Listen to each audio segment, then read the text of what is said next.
जय श्री कृष्णा। आप सभी का स्वागत है मेरे YouTube चैनल गोपाल दीवानी में। आज हम आपको शनिवार व्रत कथा का रसपान करवाने जा रहे हैं। आइए कथा आरंभ करते हैं। आपसे अनुरोध है कि कथा को पूरा सुनकर जाएं। एक समय स्वर्गलोक में प्रश्न उठता है कि सबसे बड़ा कौन। इस सबसे बड़ा कौन के प्रश्न पर 9 ग्रहों में वाद विवाद हो गया। वाद विवाद इतना बढ़ गया कि परस्पर भयंकर युद्ध की स्थिति बन गई। निर्णय के लिए सभी देवता देवराज इंद्र के पास पहुंचे और बोले कि हे देवराज, अब आपको ही निर्णय करना होगा कि हम में से सबसे बड़ा कौन है। और देवताओं का प्रश्न सुनकर देवराज इंद्र उलझन में पड़ गए। इस पर इंद्र बोले कि मैं इस प्रश्न का उत्तर देने में असमर्थ हूँ। हम सभी पृथ्वीलोक में उज्जैन नगरी में राजा विक्रमादित्य के पास चलते हैं। देवराज इंद्र सहित सभी देवता उज्जैन नगरी पहुंचे और महल में पहुंचकर जब देवताओं ने उनसे अपना प्रश्न पूछा तो राजा विक्रमादित्य भी कुछ देर के लिए परेशान हो उठे, क्योंकि सभी देवता अपनी अपनी शक्तियों के कारण महान थे। किसी को भी छोटा या बड़ा कह देने से उनके क्रोध के प्रकोप से भयंकर हानि पहुंच सकती थी। अचानक राजा विक्रमादित्य को एक उपाय सूझा। उन्होंने विभिन्न धातुएं स्वर्ण, रजत, कांसा, ताम्र, शीशा, रागा, जस्ता, अभ्रक वह लोहे के 9 आसन बनवाए। धातुओं के गुणों के अनुसार सभी आसनों को एक दूसरे के पीछे रखवा कर उन्होंने देवताओं को अपने अपने सिंहासन पर बैठने को कहा। देवताओं के बैठने पर राजा विक्रमादित्य ने कहा कि आपका निर्णय तो समय ही हो गया। जो सबसे पहले सिंहासन पर विराजमान है वही सबसे बड़ा है। राजा विक्रमादित्य के निर्णय को सुनकर शनि देवता ने सबसे पीछे आसन पर बैठने के कारण अपने आप को सबसे छोटा जानकर क्रोधित होकर कहा कि राजा विक्रमादित्य, तुम मुझे सबसे पीछे बैठाकर मेरा अपमान किया है। तुम मेरी शक्तियों से परिचित नहीं हो। मैं तुम्हारा सर्वनाश कर दूंगा। इस पर शनि ने कहा कि सूर्य एक राशि में 1 महीने, चंद्रमा 2.25 महीने और मंगल 1.5 महीने, बुध और शुक्र 1 महीने, बृहस्पति 13 महीने रहते हैं, लेकिन मैं किसी राशि में 2.5 अथवा 7.5 साल तक रहता हूँ। बड़े बड़े देवताओं को मैंने प्रकोप पीड़ित किया है। जब राम को 7.5 आई तो उसी के कारण उन्हें वन में जाकर रहना पड़ा। रावण को 7.5 के कारण युद्ध में मृत्यु का शिकार बनना पड़ा। राजा, अब तू भी मेरे प्रकोप से नहीं बच सकेगा। इसके बाद अन्य ग्रह देवता तो प्रसन्नता के साथ चले गए, परंतु शनिदेव बड़े क्रोध के साथ वहां से विदा हुए और राजा विक्रमादित्य पहले की तरह न्याय ही करते रहे। उनके राज्य में सभी स्त्री और पुरुष बहुत ही आनंद से जीवन यापन कर रहे थे। कुछ दिन ऐसे ही बीत गए। उधर शनि देवता अपने अपमान को नहीं भूले। विक्रमादित्य से बदला लेने के लिए एक दिन शनिदेव ने घोड़े के व्यापारी का रूप धारण किया और बहुत से घोड़ों के साथ उज्जैन नगरी पहुंचे। राजा विक्रमादित्य के राज्य में किसी घोड़े के व्यापारी आने का समाचार सुना तो अपने अश्वपाल को कुछ घोड़े खरीदने के लिए भेजा। घोड़े बहुत ही कीमती थे।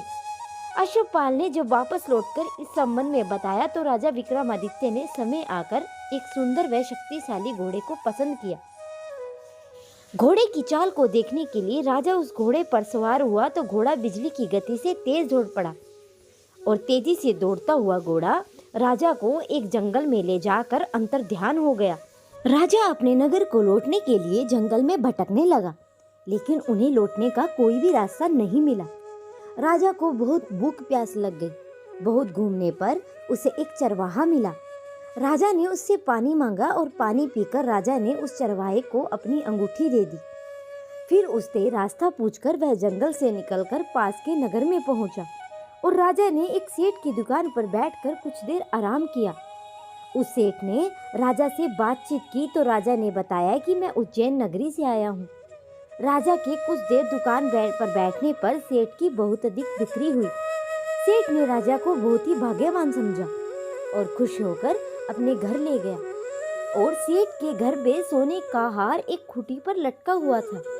राजा को उस कमरे में छोड़कर सेठ कुछ देर के लिए बाहर गया। तभी वहां पर एक आश्चर्यजनक घटना घटी। राजा के देखते ही देखते सोने के उस हार को खूंटी निगल गई। सेठ ने कमरे में लौटकर हार को गायब देखा तो चोरी का संदेह राजा पर ही किया, क्योंकि उस कमरे में ही राजा अकेला बैठा था। सेठ ने अपने नौकरों से कहा कि इस परदेसी को रस्सियों से बांधकर नगर के राजा के पास ले चलो। राजा ने विक्रमादित्य से हार के बारे में पूछा तो उसने बताया कि देखते ही देखते खूंटी ने हार निगल लिया था। इस पर राजा ने क्रोधित होकर चोरी करने के अपराध में विक्रमादित्य के हाथ पांव काटने का आदेश दे दिया। राजा विक्रमादित्य के हाथ पांव काटकर उसे नगर की सड़क पर छोड़ दिया गया। कुछ दिन बाद एक तेली उसे उठाकर अपने घर ले गया। वह कोल्हू पर बैठा दिया। राजा आवाज देकर बैलों को हाँकता रहता। इसी तरह तेली का बैल चलता रहता और राजा को भोजन मिलता रहता। शनि के प्रकोप से 7.5 पूरी होने पर वर्षा ऋतु आरंभ हुई। राजा विक्रमादित्य एक रात मेघ मल्हार गा रहा था। तभी नगर के राजा लड़की राजकुमारी मोहिनी रथ पर सवार होकर उस तेली के घर के पास से गुजरी। उसने मेघ मल्हार सुना तो उसे बहुत ही अच्छा लगा और दासी को भेजकर गाने वाले को बुला लाने को कहा। दासी ने लौटकर राजकुमारी को अपंग राजा के बारे में सब कुछ बता दिया। राजकुमारी उसके मेघ मल्हार से बहुत मोहित हो गई। उसने सब कुछ जानकर भी अपंग राजा से विवाह करने का निश्चय कर लिया। राजकुमारी ने अपने माता पिता से जब यह बात कही तो वे हैरान हो गए। रानी ने मोहिनी को समझाया कि बेटी, तेरे भाग्य में तो किसी राजा की रानी होना लिखा है, फिर तू उस अपंग से विवाह करके अपने पांव पर कुल्हाड़ी क्यों मार रही है। राजकुमारी ने अपनी जिद नहीं छोड़ी। अपनी जिद पूरी कराने के लिए उसने भोजन करना छोड़ दिया और प्राण त्याग देने का निश्चय कर लिया।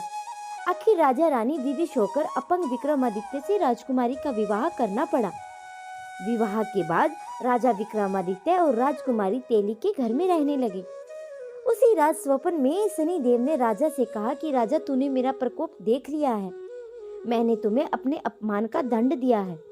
राजा ने शनिदेव से क्षमा करने को कहा और प्रार्थना की कि हे शनिदेव, जितना दुख आपने मुझे दिया अन्य किसी को भी न दे। शनिदेव ने कुछ सोच कर कहा कि राजा, मैं तुम्हारी प्रार्थना स्वीकार करता हूँ। जो कोई स्त्री मेरी पूजा पाठ करेगा, शनिवार को व्रत करेगा और मेरी व्रत कथा सुनेगा, उस पर मेरी अनुकंपा बनी रहेगी। प्रातःकाल राजा विक्रमादित्य की नींद खुली तो उसने हाथ पांव को देखकर राजा को बहुत खुशी हुई। उसने मन ही मन शनिदेव को प्रणाम किया और राजकुमारी भी राजा के हाथ पांव सही सलामत देखकर आश्चर्य में डूब गई।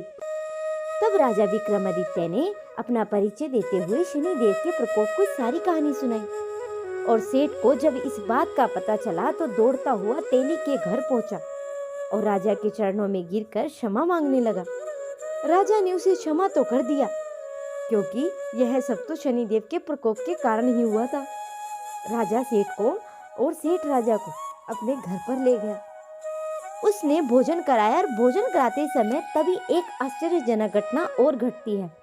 सभी के देखते ही देखते खूंटी ने हार उगल दिया और सेठ जी ने अपनी बेटी का विवाह भी राजा के साथ कर दिया और बहुत से स्वर्ण आभूषण धन आदि देकर राजा को विदा किया। राजा विक्रमादित्य और राजकुमारी मोहिनी सेठ की बेटी के साथ उज्जैन नगरी पहुंचे और नगरवासियों ने हर्ष से उनका स्वागत किया। अगले दिन राजा विक्रमादित्य ने पूरे राज्य में घोषणा कराई कि शनि देवता सब देवों में सर्वश्रेष्ठ है। प्रत्येक स्त्री और पुरुष शनिवार को उनका व्रत करे और व्रत कथा अवश्य सुने। राजा विक्रमादित्य की घोषणा से शनिदेव बहुत ही प्रसन्न हुए और शनिवार का व्रत करने और कथा सुनने वालों पर सभी की मनोकामनाएं शनिदेव की अनुकंपा से पूरी होने लगी। सभी लोग आनंद पूर्वक रहने लगे। नीलांजन समाभास रवि पुत्र यमा गर्जनम छाया मात्रन संभूते तै नमामि शनचरम। हे शनि महाराज, जैसे आपने विक्रमादित्य के दुखों को दूर किया, वैसे ही इस कथा को सुनने वाले और ओंकार भरने वाले प्राणी का भी दुखों का नाश करें। तो ये थी शनिवार के व्रत की कथा। अगर आप सभी को कथा पसंद आई हो तो मेरे चैनल को सब्सक्राइब करें, वीडियो को लाइक करें और कमेंट में जय श्री कृष्णा अवश्य लिखें।